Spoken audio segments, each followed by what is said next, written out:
आपको सेलेक्ट नहीं करेंगे। जो क्वेश्चंस आए थे वो जो हमने प्रैक्टिस करे थे उससे बहुत ही डिफरेंट थे। कैश स्टेटमेंट हो गया या रेशियोज हो गए, इन सारे को आपको एक बार ब्रश अप करना पड़ता है। आपको 1 महीने पहले प्रिपरेशन स्टार्ट कर देनी है। Hi guys, so in this video I have shared a clip of the podcast that my professor made on her channel. So if you found this video helpful, you can watch the entire video. I'll put the link in the description. If you want to get placed at Big 4, I am sure this video will help you. So after watching this clip, go and watch the entire podcast on her channel. आपने ये first attempt में ही clear किया, मतलब आपने offer लिया, तो इसमें आपने क्या क्या तैयारियां करी और साथ साथ इन तैयारियों के साथ साथ आपने कौन से चैलेंजेस भी, मतलब जब आप एक पर्टिकुलर चीज पे फोकस कर रहे थे तो उसके साथ साथ क्या क्या चैलेंजेस भी आपको फेस करने पड़ रहे थे, बिकॉज जो बाकी स्टूडेंट हैं वो भी कहीं ना कहीं सेम लाइफ आप मतलब फेस करते हैं, क्योंकि एज ए स्टूडेंट आपको क्लासेस भी अटेंड करनी है, तैयारी भी करनी है। तो आपने क्या ऐसा किया जिससे थोड़ा आपको एक प्लस पॉइंट मिला?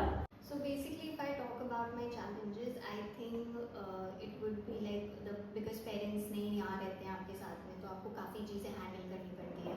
आपको कॉलेज खुद आना पड़ता है, खुद की खाने भी देखने पड़ते हैं। You have to wash your own clothes, which is definitely a burden sometimes. And so ये सारी challenges plus the classes, the societies that you get involved in, और the extra curricular activities that you get involve in, तो ये सारे चीज़ों को handle करना within 24 hours, certain times काफ़ी हेक्टिक हो जाता है, आपके ब्रेक डाउन्स भी होते हैं, but ultimately what you have to do is like you have to figure out कि उन 24 आवर्स में आपको कैसे सारी चीज़ें प्रायोरिटाइज करनी है and then you have to work on.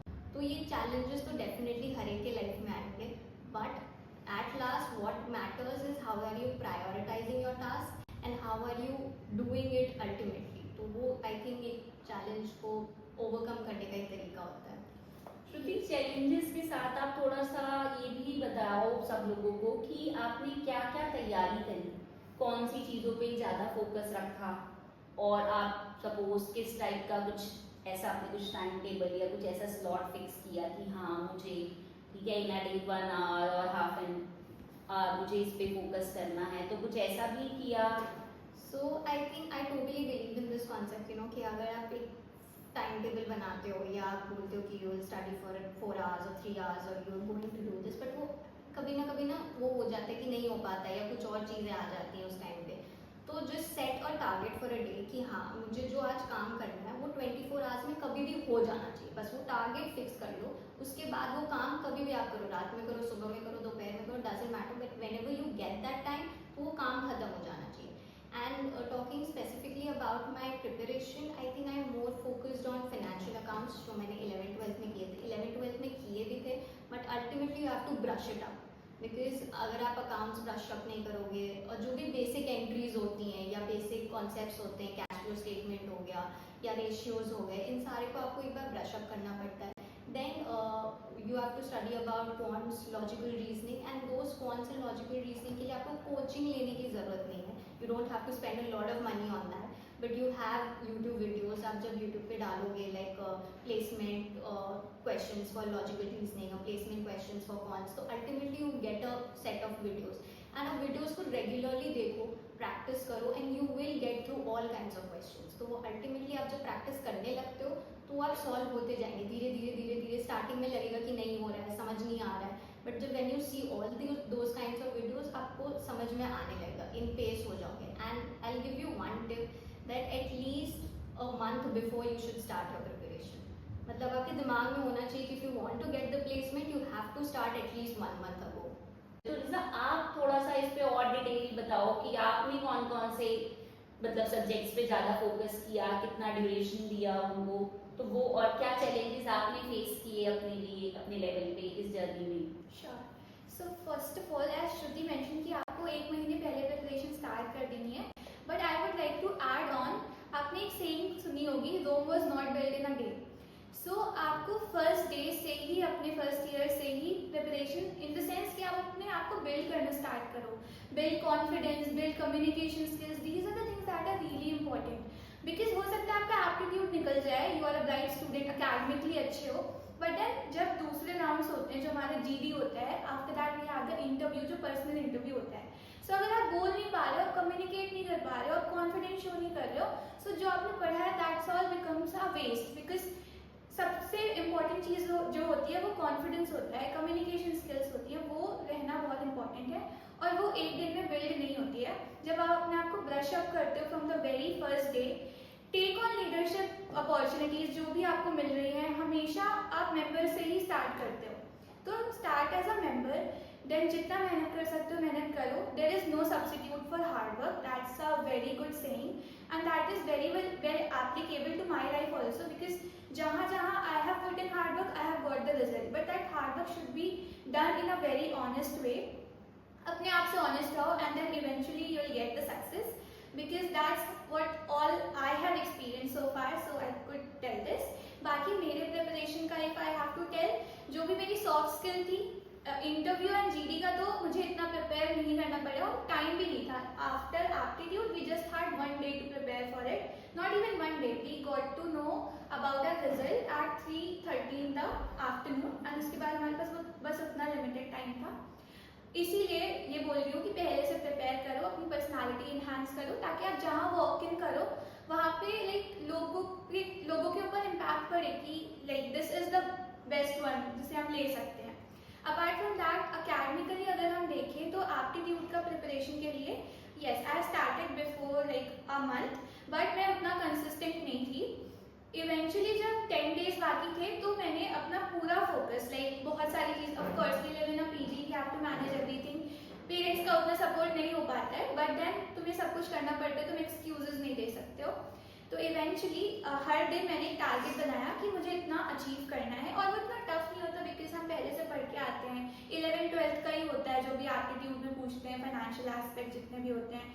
Counts वगैरह मेरे लिए पर्सनली टफ था बिकॉज मुझे मैथ्स नहीं पसंद है बिल्कुल भी, बट देन प्रैक्टिस करी तो वो हो गया। एंड इवन जो क्वेश्चन आए थे वो जो हमने प्रैक्टिस करे थे उससे बहुत ही डिफरेंट थे, बट प्रैक्टिस से ये हो गया था कि हमने got the confidence how to apply the concept and you can solve it. And मॉक्स से ये हो गया था कि हम इतने लिमिटेड टाइम में ये कर पाएंगे, तो ऐसे कर करके देन इवेंचुअली धीरे धीरे सब हो गया, but it was not done in a day. ये हमारे फर्स्ट ईयर से हमने अपने आप को ब्रश अप करना स्टार्ट कर दिया। और अब इसमें मैं आपसे ये पूछना चाहूंगी कि आपने कुछ सीवी जो अपना बनाया होगा, कंपनी में अप्लाई किया होगा, उसमें कुछ स्पेशल मतलब आपने कुछ स्पेशल चीजें करी जिससे वो सिलेक्ट हुआ, क्या कुछ उसमें आप थोड़ा सा फोकस करो दोनों? So basically CV building is very important first thing, and वो CV building आपको फर्स्ट ईयर से करनी पड़ती है। मैं यही कहूँगी कि 10th and 12th के मार्क्स पे उतनी फोकस नहीं करना है कि अगर यार 60 आ गया या 70% आ गया, 80% आ, डजेंट मैटर। 95% वाले लोग भी नहीं जा पाते, तो डोंट फोकस ऑन 10th और 12th। जो हो चुका है doesn't matter, but from when you are coming up to the college, जब आप एक नया कॉलेज ज्वाइन कर रहे हो, आप फर्स्ट ईयर में आए हो, स्टार्ट बिल्डिंग योर CV। उसकी वजह से आप सोसाइटीज़ डिफरेंट ज्वाइन करो, get some position of responsibility. जैसे अगर मैं अपना बताऊँ तो as a first year fresher I have join almost about 4 to 5 societies, I have been a member there. फिर मैं एक्सेलसियर जो कॉमर्स सोसाइटी है उसमें एज अ जेनसेक भी मैंने काम किया, and then today I am currently serving as a president of commerce department. So basically आप जब धीरे धीरे काम करना शुरू करते हो, then you have certain things to write in your CV, and वो एक पोजीशन ऑफ रिस्पॉन्सिबिलिटीज़ का एक पूरा सेक्शन होता है जिसमें आप अपने सोसाइटीज़ के बारे में लिखते हो, what you have done in those societies. And basically बहुत लोग का ये कॉन्सेप्ट होता है कि नहीं कॉलेज जाएंगे तो बस पढ़ाई पे फोकस करना है। नहीं, it doesn't help you, because being a bookworm won't help you to deal with the world is having much more things and you have to deal with a lot of things. So अगर आप societies join करते हो, आप communication build करते हो, आप strong connections build करते हो, so you get that confidence. And वो जब कॉन्फिडेंस डेवलप होती है तो वो एक एज रिजा पहले भी इसने कहा था कि कम्युनिकेशन स्किल्स बिल्डअप करनी पड़ती है, तो वो एक सॉफ्ट स्किल में एड अप होते जाती है। तो एक तो सेक्शन हो जाता है position of responsibilities, and second section will be internships. Internships पे ऑफ कोर्स बिल्डअप करो, जहाँ पे इंटर्नशिप्स आपको मिल रही हैं, कॉलेजेस के थ्रू भी प्लेसमेंट सेल करवाती है, बहुत सारे इंटर्नशिप्स होते हैं, join those, give your interviews. नहीं भी सिलेक्शन होता है doesn't matter, but at least try. वो इंटरव्यूज आप जब दोगे तब आपको पता चलेगा कि हाँ मैं कहाँ लैग कर रही हूँ या करना। तो वो इंटर्नशिप का सेक्शन हो गया, एक पोजीशन ऑफ रिस्पॉन्सिबिलिटी होगी। Then one more section comes up which is the soft skills. तो सॉफ्ट स्किल्स में जब आप ये सारी चीज़ें करोगे, इंटर्नशिप ज्वाइन करोगे या सोसाइटीज़ में रहोगे, then automatically your soft skills like the communication skills, the leadership skills, your Excel sheets handle करना, बिकॉज ऑफकोर्स जब आप कॉर्पोरेट लाइफ में जाने वाले हो या कहीं भी जाने वाले हो, today's world is like about AI and technology. तो एक्सेल हैंडल करना, गूगल हैंडल करना, it is one of the most important thing. तो वो जब आप सोसाइटीज़ में रहते हो तो ऑटोमेटिकली आप धीरे धीरे वो काम करना शुरू कर जाते हो। तो these are the most important things I think that CV में होना चाहिए। एंड वन मोर थिंग कि जब कोई भी कंपनी CV देखती है तो अगर आपके CV में काफ़ी अच्छी खासी चीज़ें लिखी हुई हैं, then they will automatically ask questions to your CV only. वो टेक्निकल पार्ट पे ज़्यादा उतना जाते ही नहीं, बिकॉज उनको ऑटोमेटिकली लग जाता है कि बच्चा ने बहुत काम किया है, तो वो टेक्निकल पार्ट पे नहीं जाएंगे। तो if you want to achieve through that way, अगर आप एकेडमिकली अच्छे नहीं हो, आपको लगता है कि टेक्निकल एस्पेक्ट्स थोड़ी नहीं समझ में आती है, तो you can build up your CV through position of responsibilities, internship, soft skills, and ultimately you will be able to crack any kind of interview. वीजा, आप इसमें कुछ एडिशन करना? Sure. So by academic wise हम ये नहीं बोल रहे कि बिल्कुल पढ़ाई मत करो, because you need to maintain 7+ CGPA, बहुत इंपॉर्टेंट होती है।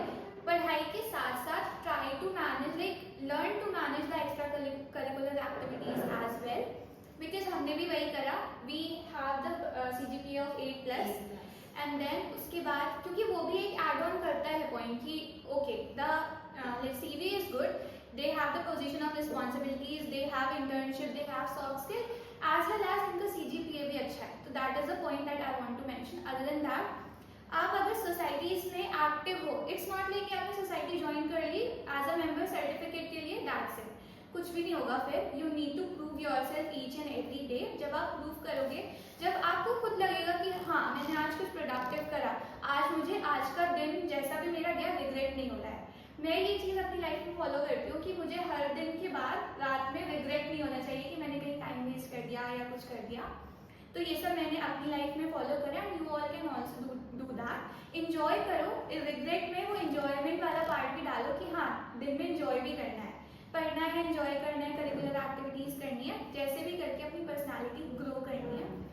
तो मेरा ऐसा कुछ नहीं था कि मुझे कुछ अलग से एक्सेल सीखना पड़ा या कुछ कम्युनिकेशन स्किल्स सीखनी पड़ी, बिकॉज सोसाइटी में ही रह के मैंने इतना सब कर लिया था। पोजीशन ऑफ रिस्पॉन्सिबिलिटीज में I had the vice president का पोस्ट, ट्रेजरर का पोस्ट, SU में I was the core member, and then मैंने मार्केट रिस्क में भी काम करा है। तो दैट वाज ऑल जो फॉर्म हो गया था उससे। बाकी मैंने वॉलंटियरिंग भी करी है क्योर इंडिया के लिए, एंड देन NGOs ज्वाइन करो, that is also important. Beyond that जो भी कॉलेज में अपॉर्चुनिटीज कभी भी आती थी तो मैंने उसमें भी करा है। तो मैं साइकिल फेडरेशन ऑफ इंडिया में गई थी एज अ वॉलंटियर, तो that is a big thing in my CV। तो वो भी बहुत ऐसा हाईलाइटिंग पॉइंट। तो NGO का क्या एक बहुत बड़ा रिलेवेंस है?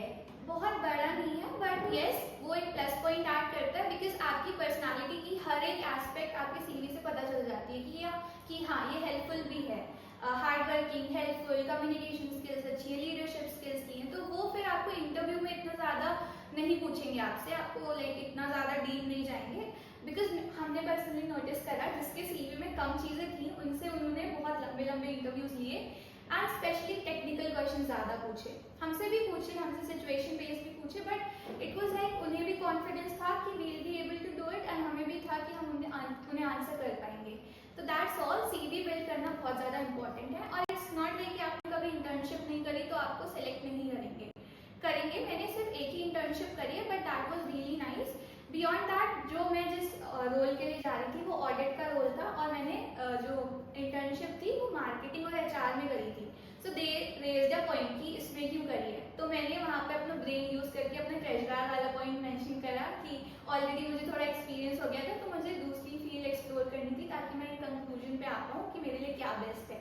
तो इट्स ऑन टू यू, तुम अपने आप को स्मार्ट बनाओ, एंड यही है कि जितना बिल्ड करोगे उतने अच्छे से तुम उस दिन परफॉर्म कर पाओ। तो अगर हम इस पॉइंट को समराइज करना चाहें तो हम ये बोल सकते हैं कि पढ़ना इम्पोर्टेंट है, बट सोसाइटी भी इम्पोर्टेंट है, क्योंकि आपकी ग्रूमिंग कहीं ना कहीं सोसाइटी से होगी। तो अब मैं आपसे दोनों से पूछना चाहूंगी कि प्रोसेस क्या था